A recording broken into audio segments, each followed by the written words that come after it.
ओम साई राम। श्री साई सच्चरित्र अध्याय 27। इस अध्याय में बतलाया गया है कि श्री साईं बाबा ने किस प्रकार धार्मिक ग्रंथों को कर स्पर्श कर अपने भक्तों को पारायण के लिए देकर अनुग्रहित किया तथा और भी कई घटनाओं का उल्लेख किया गया है। पहला अंश, प्रारंभ। जनसाधारण का ऐसा विश्वास है कि समुद्र में स्नान कर लेने से ही समस्त तीर्थों तथा पवित्र नदियों में स्नान करने का पुण्य प्राप्त हो जाता है।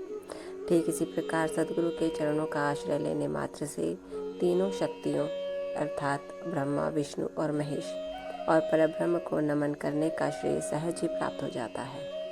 श्री सच्चिदानंद साईं महाराज तो भक्तों के लिए कल्पतरु, दया के सागर और आत्मानुभूति देने वाले हैं। हे साईं, तुम अपनी कथाओं के श्रवण में मेरी श्रद्धा जागृत कर दो।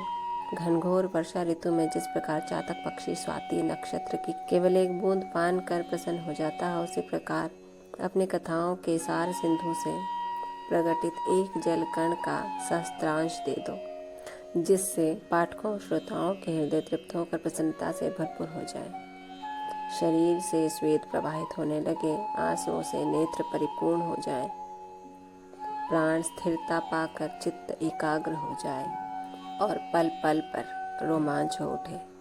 ऐसा सात्विक भाव सभी में जागृत कर दो। पारस्परिक वैमनस्य तथा वर्ग अपवर्ग का भेदभाव नष्ट कर दो, जिससे वे तुम्हारी भक्ति में सिसकें, बिलखें और कंपित हो उठें। यदि ये सब भाव उत्पन्न होने लगें तो इसे गुरु कृपा के लक्षण जानो। इन भावों को अंतःकरण में उदित देखकर गुरु अत्यंत प्रसन्न होकर तुम्हें आत्मानुभूति की ओर अग्रसर करेंगे।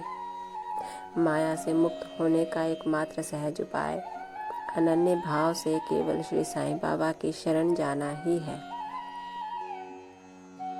वेद वेदांत भी माया रूपी सागर से पार नहीं उतार सकते। यह कार्य तो केवल सद्गुरु द्वारा ही संभव है। समस्त प्राणियों और भूतों में ईश्वर दर्शन करने के योग्य बनाने की क्षमता केवल उन्हीं में है।